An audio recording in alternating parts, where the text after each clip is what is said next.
8 signes qu'un membre de la famille vous déteste en secret. Faites ceci quand vous le découvrez. Ce titre peut sembler dur, mais la vérité est encore plus cruelle qu'elle n'y paraît. Peu de douleurs sont aussi silencieuses que celle d'être rejeté par quelqu'un de son propre sang. Et le pire, cela se passe entre les lignes, dans les gestes froids, les paroles tranchantes déguisées en plaisanteries, les invitations qui n'arrivent jamais et les comparaisons qui vous rabaissent. Peut-être avez-vous déjà ressenti que quelque chose n'allait pas, que cette tante vous pique sans cesse, que ce frère ne vous cherche que lorsqu'il a besoin de quelque chose, ou que ce cousin fait tout pour vous ignorer dans ses réussites. Et alors vient le doute. Est-ce que j'exagère? Est-ce que le problème vient de moi? Non. Très souvent, vous ressentez simplement ce que l'autre tente de cacher. La réalité, c'est que toute la méchanceté ne vient pas forcément de l'extérieur. Parfois, elle dort sous le même toit. Et c'est justement pour cela que vous devez reconnaître les signes, car pendant que vous agissez avec amour, l'autre a déjà décidé de vous saboter en silence. Aujourd'hui, je vais vous raconter exactement ce qui se passe lorsqu'un membre de la famille cache sa haine derrière un sourire, et ce que vous devez faire quand ce masque tombe. Avant de commencer, assurez-vous d'avoir cliqué sur le bouton « J'aime » si vous êtes une personne bienveillante qui déteste la méchanceté humaine. Si vous le souhaitez, laissez un commentaire. Celui qui fait le mal en récoltera les conséquences. À présent, je vous demande de prêter une grande attention à ce récit car il vous aidera à mieux comprendre le thème du jour. Elle s'appelait Monique, une dame française de 58 ans, connue dans son quartier pour sa gentillesse et son élégance discrète. Veuve depuis plus de 10 ans, elle consacrait sa vie à sa fille, Claire, et à sa sœur cadette, Geneviève, qui, par ironie du sort, avait toujours eu besoin de l'aide de Monique pour presque tout. Depuis leur jeunesse, Monique et Geneviève entretenaient une relation compliquée. Tandis que Monique était studieuse, déterminée et charismatique, Geneviève grandissait dans l'ombre, nourrissant en silence une rancœur qu'elle n'avait jamais eu le courage d'avouer. Aux yeux de tous, elle n'était qu'une sœur un peu plus réservée. Mais au fond d'elle, elle ressentait de la jalousie, de la colère, une envie dissimulée sous une forme d'affection. Avec le temps, la fille de Monique grandit et partit vivre seule. Et en bonne sœur, Monique décida d'ouvrir les portes de sa maison à Geneviève, qui venait de divorcer et n'avait nulle part où aller. Au début, tout semblait harmonieux. 2 femmes mûres, unies par les liens du sang et la solitude. Mais le poison était là, coulant en gouttes presque invisibles. Geneviève commença à faire des remarques subtiles. « Tu devrais te teindre les cheveux, tu vieillis mal. Claire ne te rend pas beaucoup visite, hein? Je crois qu'elle ne s'ennuie plus de toi. C'est drôle comme tu as toujours besoin de montrer que tu es bonne en tout. » Monique, au début, ignorait. Elle pensait qu'il ne s'agissait que de paroles mal choisies, typiques de quelqu'un qui traverse une période difficile. Mais la fréquence augmenta. De petits sabotages commencèrent à apparaître. Factures oubliées, objets personnels disparus, casseroles rayées et même des appels mystérieux à Claire, remplis de ragots inventés. Un jour, Monique tomba sur une conversation dans le téléphone de sa sœur. C'était avec une amie commune. Là, Geneviève se confiait. « J'ai toujours vécu dans son ombre. Maintenant, je veux voir jusqu'où elle peut supporter d'être humiliée. » Ce fut comme recevoir un coup de couteau dans le dos. Et la douleur la plus profonde ne venait même pas de la trahison, mais de la prise de conscience qu'elle vivait avec, nourrissait et aidait quelqu'un qui, au fond, désirait son échec. Monique ne fit pas de scandale.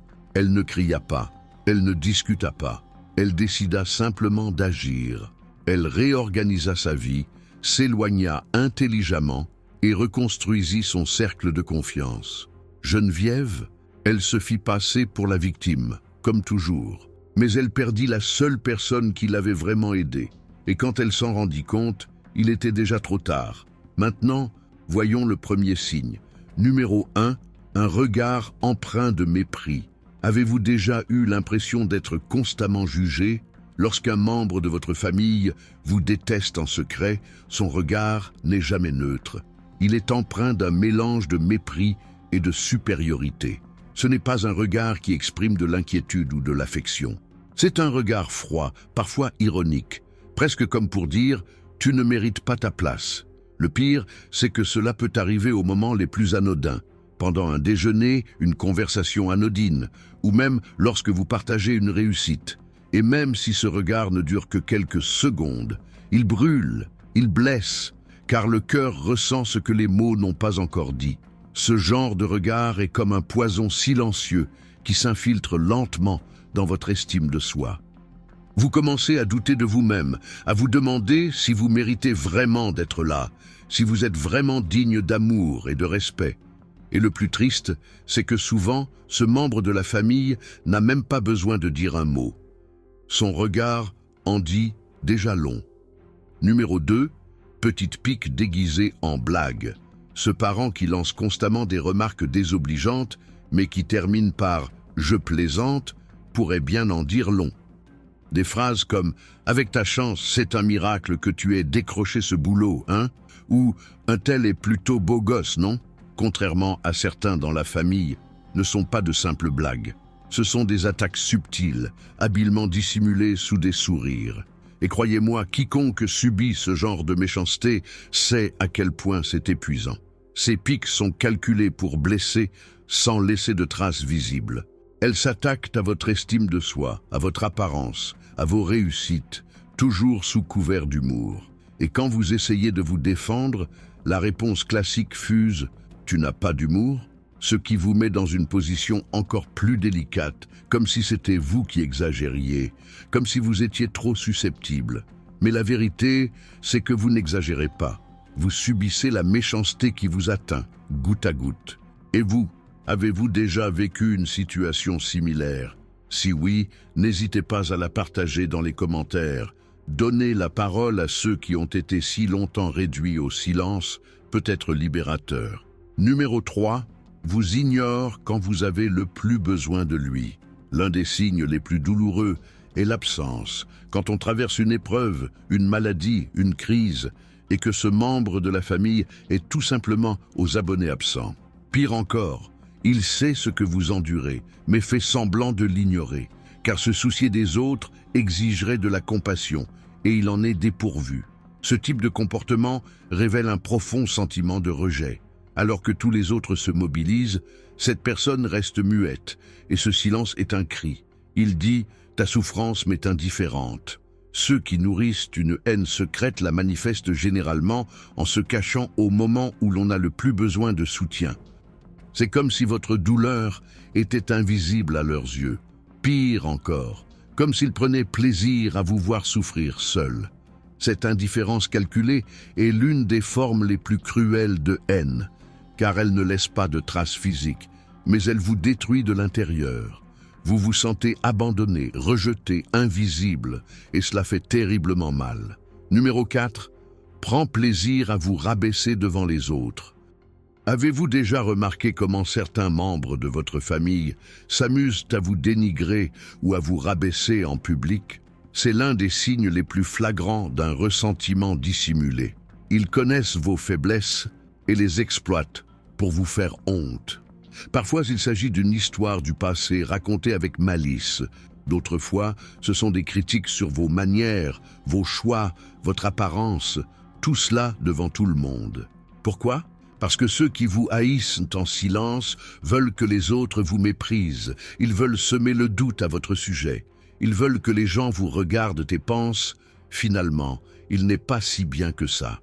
Ce type d'exposition publique est une forme d'humiliation raffinée. C'est une atteinte à votre réputation, à votre dignité. Et le pire, c'est que cela arrive souvent quand vous êtes vulnérable, quand vous vous y attendez le moins. Et vous, avez-vous déjà été rabaissé par un membre de votre famille, justement au moment où vous espériez du soutien? Réfléchissez-y et, si vous le souhaitez, partagez vos réflexions dans les commentaires. Numéro 5. Il est constamment en compétition avec vous. L'envie est un poison que beaucoup de membres de la famille véhiculent sous le masque de la compétition. Cela se révèle lorsque tout devient prétexte à dispute. Qui a le plus d'argent? Qui attire le plus l'attention? Qui est mieux loti? Ce type de membre de la famille transforme tout en comparaison. Et le pire, quand vous réussissez, ils vous méprisent. Quand vous échouez, ils jubilent en secret. Cette compétition silencieuse est le reflet d'une haine inavouée, car au fond, ils ne veulent pas vous voir réussir. Ils veulent se sentir supérieurs à vous, quitte à vous rabaisser. Cette personne mesure constamment sa valeur en se comparant aux autres, et surtout à vous. Votre succès menace son ego. Votre bonheur la dérange. Vos réussites sont perçues comme un échec personnel. C'est pourquoi elle ne vous soutiendra jamais sincèrement. Au contraire, elle cherchera toujours à se placer au-dessus des autres, à prouver sa supériorité, à gagner cette compétition imaginaire qui n'existe que dans son esprit. Numéro 6. Fait semblant de vous soutenir, mais vous sabote dans votre dos. C'est peut-être le signe le plus inquiétant. Ce membre de la famille qui prétend être de votre côté, mais qui, dès que vous avez le dos tourné, répand des rumeurs, vous critique ou sabote vos relations. Toujours souriant, il cache derrière votre dos envie, ressentiment et amertume. Il vous encense en public, mais vous calomnie en privé. Et lorsque vous lui faites confiance, il utilise ce qu'il sait contre vous. Tel un serpent assoiffé de sang, il se nourrit de votre confiance pour mieux vous empoisonner. Ce type de trahison est particulièrement douloureux car il vient de quelqu'un dont vous attendiez de la loyauté. Vous vous ouvrez, vous partagez vos peurs, vos insécurités, vos projets, et tout cela est ensuite utilisé comme une arme contre vous. Cette personne déforme vos paroles, invente des histoires, sème la discorde. Et elle fait tout cela avec un sourire aux lèvres, feignant l'innocence. Vous est-il déjà arrivé de faire confiance à un membre de votre famille et de découvrir ensuite qu'il vous avait calomnié? Si oui, laissez un commentaire ci-dessous. Votre témoignage pourrait ouvrir les yeux à quelqu'un. Numéro 7. Ne célèbre jamais ses victoires. Connaissez-vous ce membre de votre famille qui est incapable de se réjouir quand il vous arrive quelque chose de bien? Il fait semblant de ne pas voir votre réussite, change de sujet dès que vous parlez d'un événement positif, ou pire, il essaie de la minimiser en disant « ce n'est pas si extraordinaire ». Ce comportement est un signe évident de ressentiment. La personne qui vous déteste en secret ne supporte pas de vous voir réussir, car le succès des autres révèle l'échec qu'elle tente de dissimuler. C'est douloureux de réaliser que la personne qui devrait vous féliciter vous soutient en réalité. Le silence face à votre joie en dit plus long que 1000 mots. Et souvent, il blesse plus que n'importe quelle critique directe. Vous accomplissez quelque chose d'important, quelque chose qui vous rend heureux, et lorsque vous voulez le partager avec votre famille, cette personne l'ignore tout simplement. Ou pire, elle cherche des raisons de minimiser votre réussite. « Oh, mais un tel a réussi ça il y a longtemps » ou « tu as de la chance, hein ?» Ce n'est jamais une reconnaissance sincère. Ce n'est jamais une véritable célébration. Et cela érode peu à peu votre joie. Numéro 8. Vous traite bien, seulement lorsqu'il a besoin de quelque chose. C'est l'un des signes les plus trompeurs. Quand une personne a besoin d'argent, d'un service ou de soutien, elle se transforme soudain en la personne la plus affectueuse au monde. Mais dès qu'elle obtient ce qu'elle veut, elle redevient froide, méprisante et indifférente. C'est une relation intéressée où l'affection sert de moyen de manipulation. Quelqu'un qui vous déteste en secret, mais dépend encore de vous, apprend à feindre l'affection.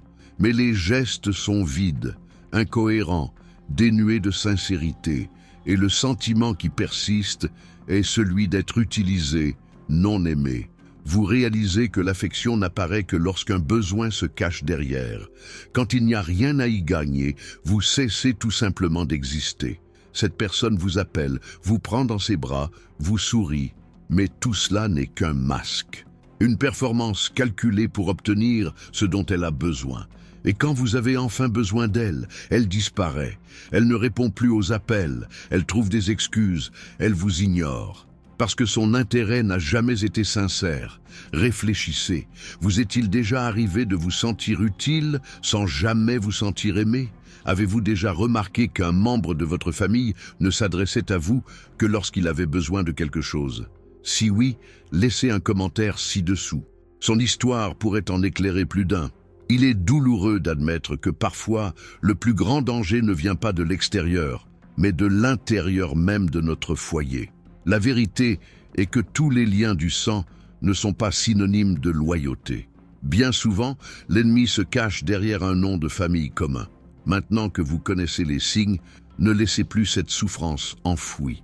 Prenez vos distances avec sagesse, préservez votre tranquillité et souvenez-vous, vous n'avez pas besoin de vous faire du mal pour retenir près de vous quelqu'un qui, de toute évidence, ne vous respecte pas. Si vous êtes arrivé au bout, laissez un commentaire comme celui-ci.